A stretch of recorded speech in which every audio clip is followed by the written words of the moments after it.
Merci d'être ici, si nombreux, et pour cette invitation. Effectivement, je suis né juste de l'autre côté de la Sarthe, là, donc c'est quasiment mon quartier. Et je suis toujours très heureux de revenir fouler les trottoirs où j'ai appris à marcher. Oui, le résumé qui a été fait de ma personne est exact. Bravo pour ça. On est dans un système où le journalisme, on n'est pas dans la fausse information, donc je vous confirme que tout est vrai.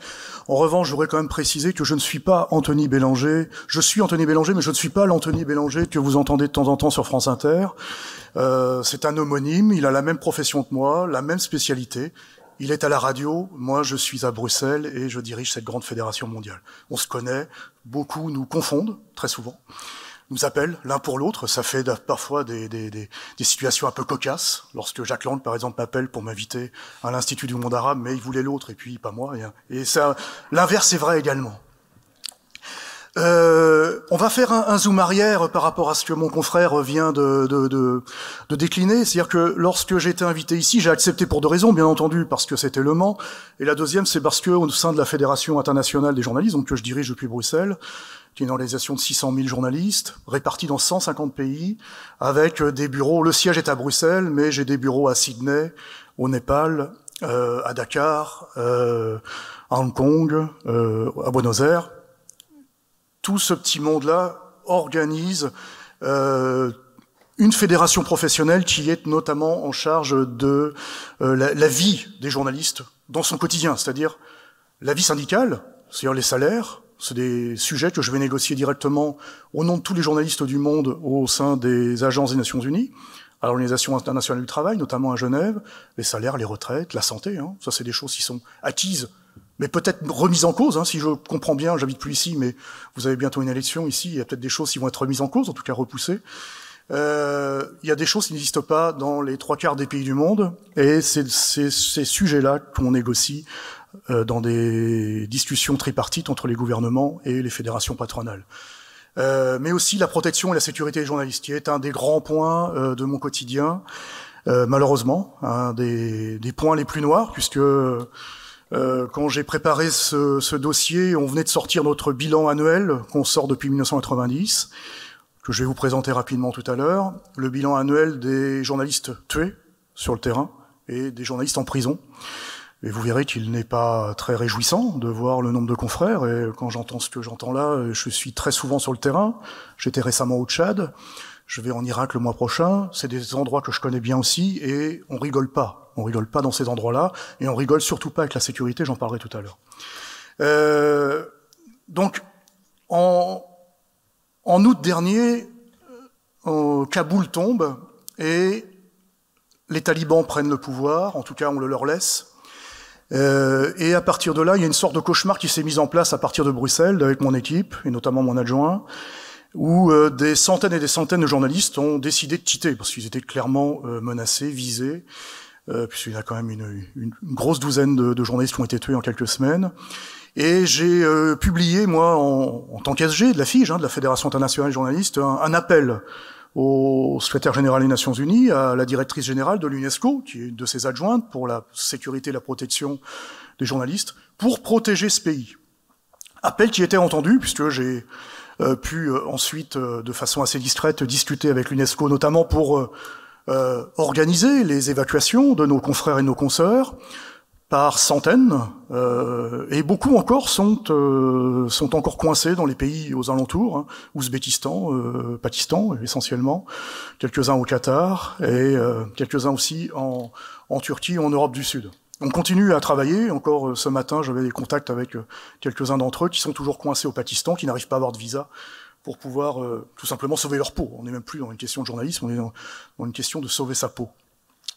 Et dans cette tribune qui a été publiée dans les trois langues de la fédération, c'est anglais, français, espagnol, et je l'ai publié aussi en arabe et en russe, dans une quinzaine de médias dans le monde, je demandais juste à la fin que la lumière de l'information ne s'éteigne pas sur l'Afghanistan.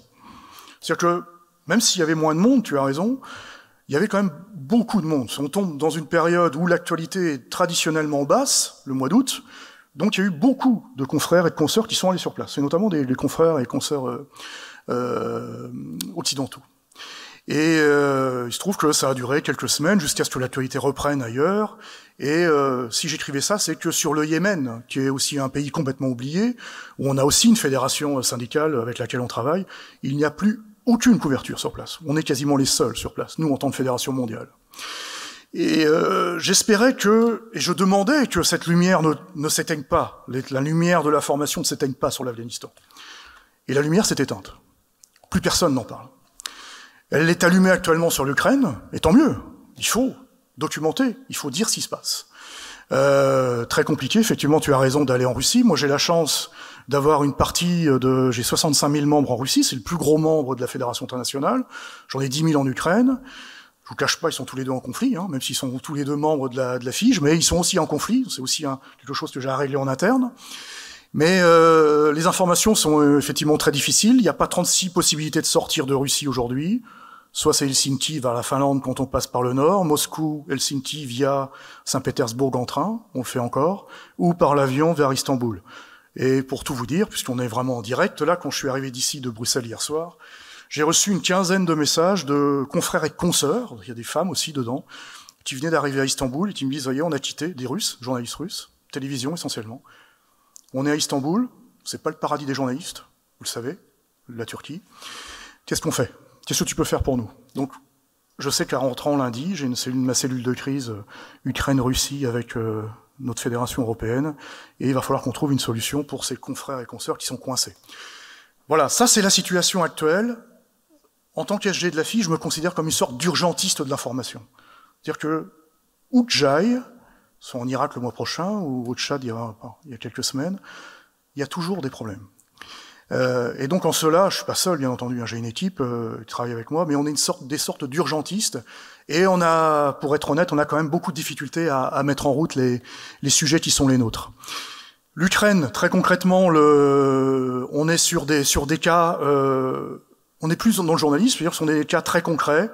Entre Bruxelles et Le Mans hier, j'ai envoyé 100 000 € à une entreprise qui fabrique des gilets pare-balles, de l'argent qui a été versé par l'UNESCO, hein, c'est complètement transparent, pour qu'on puisse aider nos confrères, nos 10 000 membres sur place. J'ai pu en commander que 100.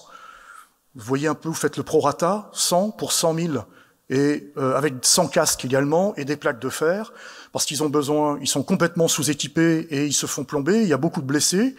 J'ai envoyé par la frontière polonaise la semaine dernière des kits de survie, des kits médicaux pour qu'ils puissent se soigner. Et là, on est en train de mettre en place, de façon tout à fait discrète, pour pas qu'ils se fassent plomber et bombarder par l'armée russe, des hubs, des sortes de petites maisons dans l'ouest du pays, puisque nos deux gros syndicats ont été dégagés de Kiev, qui a été attaqué, comme vous le savez, qui est toujours sous les bombes russes. Et on est en train de mettre en place des petites maisons, finalement, pour protéger les journalistes et leurs familles. Parce que, bien entendu, un journaliste n'est jamais seul. Et nous, on travaille pour les journalistes, mais un journaliste, s'il ne peut pas travailler dans de bonnes conditions, ne peut pas faire son travail, mais s'il ne peut pas vivre dans de bonnes conditions, ne peut pas faire son travail non plus. Les deux ce sont deux pendants, et là tu en parlais tout de suite, absolument à juste titre. Voilà, ça c'est la situation actuelle. Je déplore en moins de 2 semaines 4 morts déjà en Ukraine. Et c'est beaucoup trop, c'est 4 morts de trop. Ce sont pas que des statistiques, je vais vous montrer tout à l'heure un peu ce qui s'est passé l'an dernier. Mais j'en ai déjà 7 au Mexique depuis le 1er janvier. Oui, mais le Mexique, personne n'en parle. On en parle juste pour aller faire des petits tours, des petits circuits touristiques, mais quand vous allez dans la zone proche de la frontière américaine, du côté de Tijuana, là où le narcotrafic est le plus hard, vos jours sont comptés. Ça c'est clair, surtout quand un journaliste veut bien faire son boulot et dire ce qui se passe. Voilà, donc depuis le début de l'année, dans le monde, je suis déjà à 18 morts. Dans mon décompte macabre que je tiens, qu'un de mes adjoints tient à Bruxelles. Mais c'est une mauvaise année et elle fait suite à une autre mauvaise année, celle de l'année dernière. Si on peut juste mettre l'écran, s'il vous plaît. Voilà, donc ça c'est la carte qu'on publie tous les ans, donc les journalistes tués en 2021. L'an dernier, il y en a eu 47. C'était une petite année, c'est-à-dire qu'on peut monter jusqu'à 135, 140 journalistes tués. C'est une petite année, mais ça fait 47 journalistes, 47 familles qui sont endeuillées, 47 enfants qui ont perdu un père ou une épouse, un époux, et ça, ce sont des gens que nous, on est en direct. En tant que fédération mondiale, on est présent, on n'est pas une ONG, c'est-à-dire qu'on est présent dans tous les pays. Quand je vous disais que j'avais 10 000 membres en Ukraine, ce sont des gens qui sont membres de la fiche, que je connais pas les 10 000, mais je connais beaucoup de gens en Ukraine. Là, quand vous regardez la carte, vous voyez la région Asie-Pacifique avec 21 morts juste pour une année. C'est l'addition tout simplement de l'Afghanistan, du Pakistan, des Philippines, de l'Inde. Et ça fait que c'est la région la plus dangereuse du monde. Et c'est une région qui est sous-documentée, sous-médiatisée, parce qu'elle est très loin de Paris. Plus vous êtes loin de Paris, moins vous avez de chances d'être entendu. C'est ça la règle, c'est le kilomètre émotion. Plus vous êtes proche de Paris, plus vous avez de chance. On le voit avec l'Ukraine, ils en parlaient tout de suite. L'Ukraine est plus proche de Paris, sur le territoire de la Grande Europe. On va envoyer des journalistes. Certes, c'est plus facile d'y aller, mais on va en envoyer aussi. C'est pas compliqué non plus d'aller parfois en Afrique, hein, mais c'est beaucoup plus loin. Un attentat qui fait 365 morts à Mogadiscio, au Somalie, va faire une brève à l'AFP. Un attentat qui va faire un mort en plein cœur de New York va faire l'ouverture de tous les titres dans les JT européens, mais aussi américains, bien entendu. Ça, c'est la règle. Je la regrette. Mes confrères sur place la regrettent, mais c'est la règle. Alors, il y en a quelques-uns encore qui se bougent, et nous, on est quelques-uns, la FIGE, la Fédération internationale, à continuer notre travail sur le terrain pour ces gens-là, pour ces familles, pour ces morts, pour pas que ces morts soient oubliés. Parce qu'on n'oublie jamais que derrière ces morts, il y a toujours des familles qui vivent avec ça. Et la question qui se pose la plupart du temps, lorsque vous voyez toutes ces statistiques, c'est la question de l'impunité. L'impunité, c'est-à-dire que la plupart du temps, ce sont les chiffres de l'UNESCO, 90% des assassinats de journalistes, et ça c'est pas juste pour une année, hein, c'est depuis 1990, 90% des assassinats ne font l'objet d'aucune poursuite. C'est-à-dire que ça reste un crime impuni, d'où l'impunité. C'est-à-dire qu'il n'y a que 10% où il y a des poursuites. Et quand on dit poursuite, on dit pas forcément condamnation derrière, hein, c'est juste des poursuites, c'est-à-dire qu'on ouvre une enquête. Il y a 90% des morts qui sont morts pour rien. C'est-à-dire qu'il y a 90% des familles qui ne connaîtront jamais les assassins de leurs frères, de leur père, de leurs enfants. Jamais. Je sais que je vais aller dans le nord de l'Irak le mois prochain.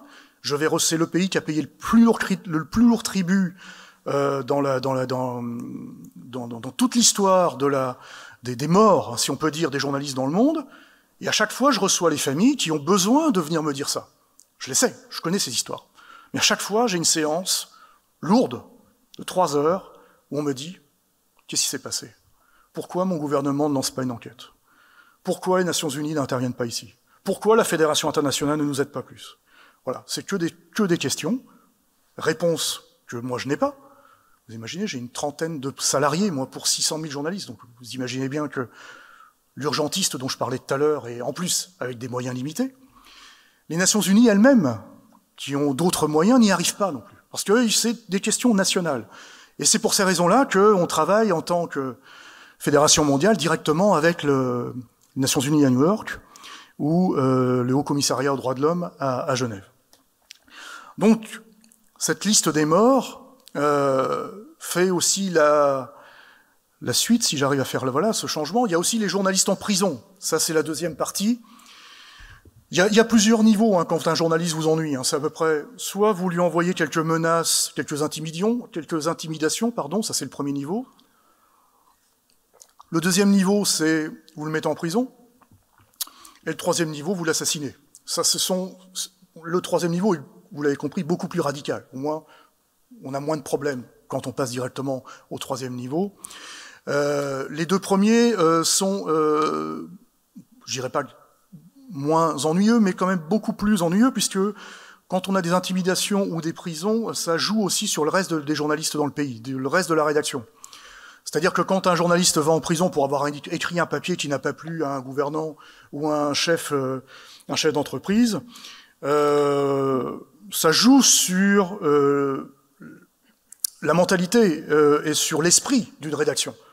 C'est-à-dire que les journalistes ne font pas ça pour aller en tôle. Les journalistes se disent « Oh, lui, il a passé quand même une semaine en tôle, j'ai pas envie de faire ça, j'ai une famille, j'ai pas envie que ma maison soit brûlée, j'ai eu le cas en Syrie la dernière fois que je suis allé. Non, c'est bon, j'ai pas envie de ça. Ok, j'en parle pas. » C'est ça le risque. L'impunité provoque ce genre de comportement qu'on appelle de l'autocensure, et donc moins d'informations pour le citoyen. Et je rappelle que un des premiers droits du citoyen, c'est d'être bien informé. Et quand on n'est plus bien informé, il nous manque au moins un des piliers, comme le disait hier Edoui Plenel de Mediapart, il y a un des piliers qui manque. La bonne information, l'information de qualité dont on parlait hier ou ce matin. Donc les prisons, la plus grande prison du monde, sans surprendre personne, c'est la Chine, hein, vous le voyez. C'est toujours l'Asie-Pacifique qui reste la zone où il y a le plus de prisonniers. C'est aussi la zone la plus grande, géographiquement. Donc statistiquement, on peut aussi imaginer que c'est celle qui a le plus de prisonniers. La Chine a 102 prisonniers aujourd'hui. Que je reprenne mes notes que j'ai un peu perdues depuis. Voilà, 102.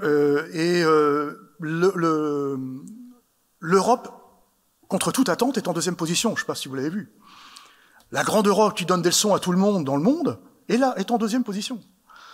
Après, et bien avant l'Afrique. L'Afrique, que vous avez ici, à 46 prisonniers. L'essentiel sont en Égypte, mais l'Europe en a 87. Alors évidemment, quand on dit l'Europe, on ne parle pas que des 26, on intègre la Grande Europe, c'est-à-dire le Conseil de l'Europe, les 47 pays qui intègrent la Russie, la Turquie, etc. Donc la Turquie fait partie des pays qui sont les pays prédateurs de la liberté de la presse, hein, habituellement.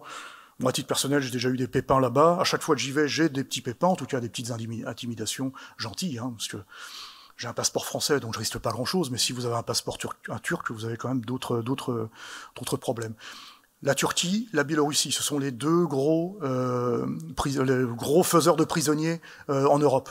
Mais il y en a aussi un qui n'est plus dans les 26 aujourd'hui, qui est le Royaume-Uni, et qui, on en parlera tout à l'heure, Julian Assange est en tôle maintenant depuis 2019, après avoir été enfermé, mais ça, Laurent en parlera tout à l'heure. C'est un sujet qu'on suit aussi au sein de la Fédération internationale. Julian Assange, fondateur de Wikileaks.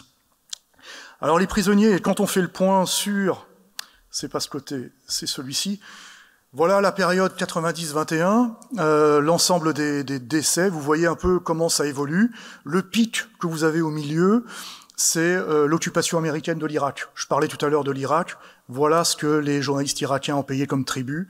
Le pic, il atteignait quasiment 150 journalistes certaines années, et de mémoire, c'est en 2003, là, l'année où ça a été le plus redoutable. Je dis pas que c'est les Américains qui ont tué, c'était pendant l'occupation américaine, et c'était évidemment les forces islamiques radicales, terroristes, qui ont tué nos confrères et nos consoeurs. Pour continuer sur l'année 2021, je vais revenir sur la carte pour ceux qui reviennent sur la 21, il y a eu l'information qui a été nouvelle, mais qui est pas passée inaperçue en revanche, on en a parlé un petit peu ce matin, qui est le fruit d'un travail absolument remarquable de la part de consortiums de journalistes d'investigation. Plein de médias internationaux ont mis leurs forces en commun pour travailler pendant des mois sur des sujets. On parlait des Panama Papers, etc. Et là, c'est sur l'affaire Pegasus. Cette affaire Pegasus est tombée en plein été, plein cœur de l'été. Vous savez, c'est avec ces petits téléphones-là, un logiciel israélien peut, sans que vous vous rendiez compte, bouffer toutes vos données, vous écouter, vous regarder, etc., sans que vous ne fassiez quoi que ce soit. C'est-à-dire que là, on a atteint le summum de l'atteinte à la liberté, tout simplement. Je ne parle même pas de journalistes. Hein, d'ailleurs, il n'y a pas que des journalistes. Mais en revanche, il y a eu beaucoup de journalistes qui ont été visés par NSO, hein, par l'entreprise israélienne, donc, et de ce logiciel Pegasus. Et ça, c'est un des drames. On sait qu'il y a au moins un journaliste mexicain qui est mort à la suite de ça. Hein. C'est-à-dire que c'était facile de le pister, de savoir où il était, de savoir avec qui il discutait. Il est assassiné. C'était radical. On a la preuve, c'était documenté. Ça aussi, on est avec les Nations Unies, là pour le coup, avec le Haut Commissariat des droits de l'homme à Genève, en train de discuter pour voir comment on peut mettre un terme à ce système. Autant vous dire que je travaille avec le cabinet de Michel Bachelet, avec la Haut-Commissaire, mais on n'a pas le début d'une piste, à part dire que c'est pas bien. Mais on est tous contre le mal pour le bien. Enfin, ici, j'ai trouvé personne qui va dire le contraire. Et même les Nations Unies, même cette grande agence du Haut-Commissariat ne peut rien faire aujourd'hui, puisque c'est une entreprise privée, basée en Israël, et qui tombe sous le coup du droit national. On va faire un rapport, j'ai d'ailleurs terminé d'écrire ce rapport, qui va être remis au secrétaire général des Nations Unies. Mais je dois vous dire que cet aspect-là m'inquiète d'autant plus, parce que autant on peut se faire plomber, comme tu disais, sur un terrain violent, sur la plupart des morts que vous avez sur ces cartes-là, ne sont pas des terrains en guerre, ce sont des terrains violents, des journalistes locaux. C'est pas le journaliste du New York Times, ça part sur les terrains de guerre, ou du Monde qui se fait assassiner, hein, c'est le journaliste locaux, c'est-à-dire que un journaliste auquel personne ne s'intéresse, a priori. Hein. En tout cas, pas ici, ni à Paris, ni à Bruxelles. Mais là, le Pegasus, depuis Tel Aviv, on peut très bien écouter sans problème et savoir ce qui se passe de l'autre côté de la planète. Alors, il y a des...